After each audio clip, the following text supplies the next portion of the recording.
नमस्कार साथियों, हमारे YouTube चैनल में आपका स्वागत है। आज की वीडियो में हम बीएसटीसी पीटीटी एग्जाम 2024 के लिए रीजनिंग मानसिक योग्यता के जितने भी महत्वपूर्ण प्रश्न बन सकते हैं सारे इस वीडियो में डिस्कस करेंगे।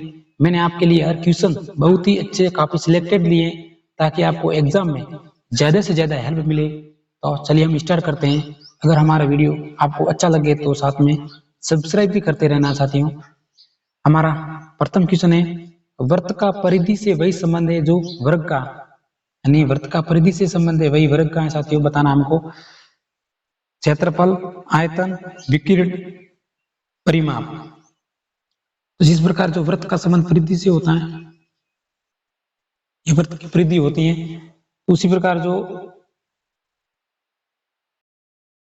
जब वृत्त की परिधि होती है उसी प्रकार जो वर्ग होते हैं, वर्ग का साथ में परिमाप होता है, परिमाप।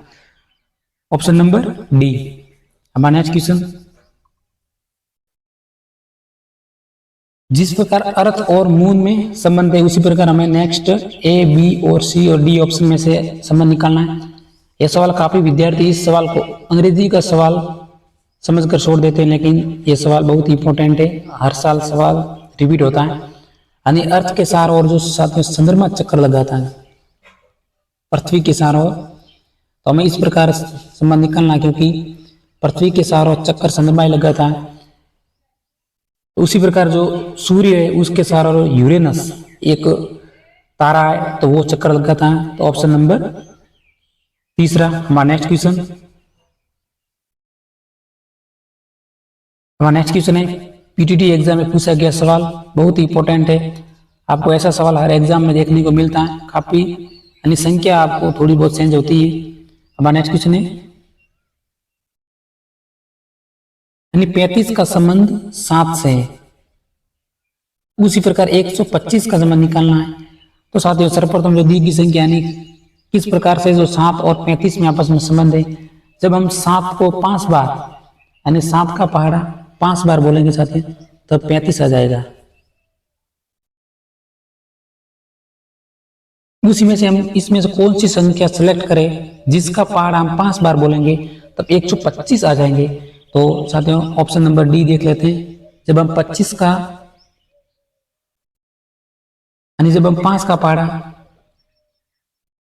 25 का पहाड़ा 5 बार बोलेंगे तब साथियों 125 आ जाएगा। तो हमें ध्यान रखना है, ऐसा कैसा सवाल आपको एग्जाम में पूछा जाता है। ऑप्शन नंबर डी बहुत ही इंपॉर्टेंट क्वेश्चन है, मैंने सेलेक्ट किए। यानी पीटीटी एग्जाम में आप साथियों पिछले वर्ष के पेपर को उठा के देख लेना, दर्पण और जल प्रतिबिंब के सवाल कम से कम 5 से 7 तक सवाल पूछे जाते हैं। यानी 3 सवाल दर्पण प्रतिबिंब के पूछ लेते हैं और 3 सवाल जल प्रतिबिंब के पूछ लेते हैं। तो हमें ध्यान रखना है, मैंने सवाल को सिलेक्ट किया है, दर्पण प्रतिबिंब से संबंधित सवाल है। तो क्वेश्चन है, यदि किसी घड़ी का वास्तविक समय 2:25 है तो उस घड़ी का दर्पण प्रतिबिंब समय क्या होगा। तो साथियों कोई भी आपको दर्पण प्रतिबिंब का समय पूछे तो आपको 11:60 में से 11:60 यह आपका फॉर्मूला है। कोई भी संख्या पूछे यानी वास्तविक समय पूछे तो 11:60 में से दिया हुआ समय यानी क्वेश्चन में दिया हुआ समय 2:25 है, 2:25 है। तो 11:60 में से 2:25 घटाएंगे हम तो 9:35 हमारा आंसर आ जाएगा। साथियों आपको कौन सा भी समय पूछे आपको कुछ भी नहीं करना, 11:60 में से जो भी समय पूछा गया है वही घटाना है। तो हमारा आंसर इसमें ऑप्शन नंबर बी 9:35।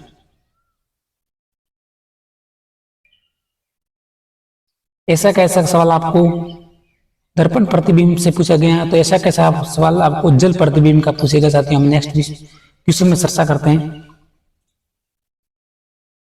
इस फॉर्मूले का आप साथियों स्क्रीनशॉट ले सकते हो। 11:60 में से 2:25 को घटाया तो 9:35 हमारा आंसर आ गया। तो ये बात दर्पण प्रतिबिंब से कोई भी टाइम ज्ञात करने के लिए दिए गए समय के 11:60 में से घटाने पर दर्पण प्रतिबिंब वाला समय निकल जाएगा। इस क्वेश्चन को आप स्क्रीनशॉट जरूर ले सकते हैं, बहुत इंपॉर्टेंट है। हमारा नेक्स्ट क्वेश्चन है, ऐसा का क्वेश्चन है, अब है जल प्रतिबिंब का क्वेश्चन है, आपको समझना है। यदि किसी घड़ी का वास्तविक समय 10:10 है तो उस घड़ी का जो जल प्रतिबिंब क्या होगा। अब हम पहले क्वेश्चन में दर्पण प्रतिबिंब का क्वेश्चन पूछा था, अब है जल प्रतिबिंब का। तो आपको साथियों जो भी क्वेश्चन जल प्रतिबिंब का पूछे तो 1790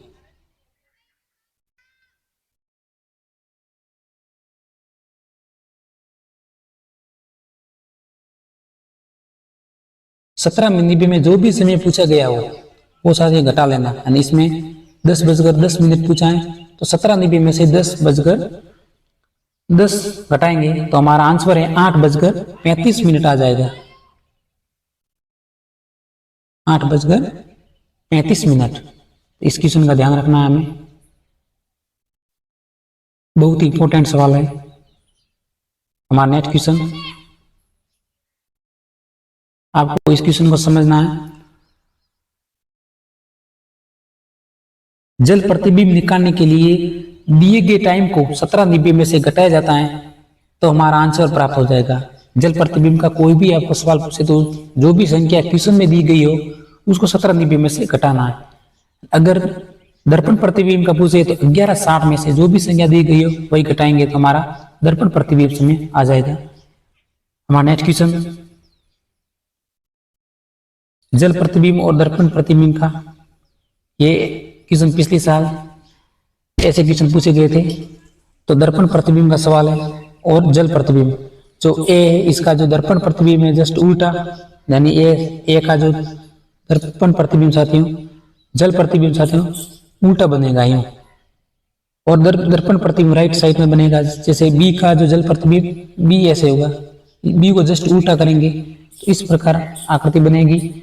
और बी का जो दर्पण प्रतिबिंब साथियों बना कर देख लेना, इस साइड में बनेगा राइट साइड में। तो हमें ध्यान रखना है, इसका आधार पर एक क्वेश्चन है हमारा बहुत ही इंपॉर्टेंट पीटीटी एग्जाम 2023 में पूछा गया सवाल, यह है जल प्रतिबिंब का साथियों है। तो मैंने पहले आपको क्वेश्चन में बता दिया था, जैसे ए का जल प्रतिबिंब साथियों कैसे बनता है, ए का जो जल प्रतिबिंब उल्टा बनता है। तो जो भी संख्या दी हुई है इसका उल्टा करना हमको। तो जब हम इसको उल्टा करेंगे तो इस प्रकार बनेंगे। और हमारा दर्पण प्रतिबिंब से तो इस साइड में राइट साइड में हम इस संख्या को करेंगे, राइट साइड में उल्टा कर लेना साथियों, बहुत ही इंपोर्टेंट है। हमारा नेक्स्ट क्वेश्चन, निम्न प्रश्नों को शब्दकोश के अनुसार व्यवस्थित कीजिए और उचित विकल्प को चुनिए। शब्दकोश के अनुसार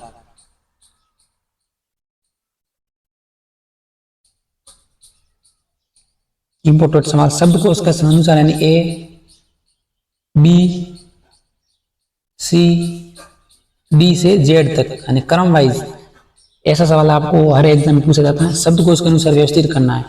तो इस क्वेश्चन को देखते हैं, ए Q U A Q U A Q U A Q सब क्वेश्चन में समान है। तब हम देखना नेक्स्ट शब्द, इसमें ई है, इसमें ए है और इसमें भी ए, यानी इन दोनों में से पहली आकृति हम सिलेक्ट करेंगे।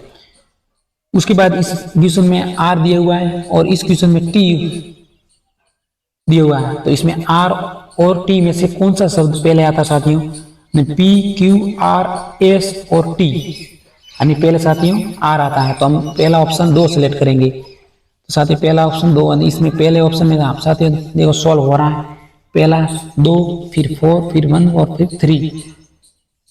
तो option number B is right answer है इस क्वेश्चन का। यानी इसको हम क्रम वाइज व्यवस्थित करने सार्थक क्रम में। हमारा नेक्स्ट क्वेश्चन बहुत ही इंपॉर्टेंट, जिस प्रकार टीला का संबंध पहाड़ से है उसी प्रकार झाड़ी का संबंध किस से है। यानी टीला का संबंध पहाड़ से उसी प्रकार झाड़ी का संबंध किसे है। यानी टीला का जो विस्तृत रूप है पहाड़ होता है, उसी प्रकार जो झाड़ी होता है झाड़ी का विस्तृत रूप साथियों क्या होगा, यानी बहुत सारी झाड़ियां मिलकर क्या बनाती हैं, तो आपको सबको मालूम है वो जंगल बनाती हैं। तो ऑप्शन नंबर सी बहुत ही इंपॉर्टेंट सवाल, झाड़ी मिलकर जंगल बनाती हैं। साथियों अगर हमारा वीडियो अच्छा लगता रहे तो आपको सब्सक्राइब करना ना भूलें, क्योंकि बहुत ही मेहनत से वीडियो बनाने पड़ते हैं इंपॉर्टेंट क्वेश्चन के। हमारा अंतिम सवाल है, इस सवाल के बाद हम अंतिम सवाल है भारत, गंगा, चीन। यानी जो भारत में आपको पता है भारत और गंगा में आपस में क्या संबंध है, यानी भारत की में बहने वाली एक नदी है गंगा, तो उसी प्रकार चीन में बहने वाली एक नदी को हमको चुनना है।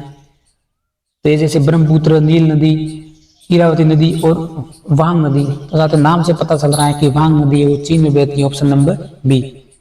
साथियों बस आज की वीडियो में बस इतना ही। अगर हमारा वीडियो अच्छा लगा तो एक सब्सक्राइब करना न भूलें, क्योंकि बहुत सी मेहनत करके वीडियो बनाने पड़ते हैं और आप बिना सब्सक्राइब करके चले जाते हैं। तो इसलिए आपसे निवेदन है कि आपको चैनल को सब्सक्राइब जरूर करें। तब तक मिलते हैं नेक्स्ट वीडियो में। जय हिंद।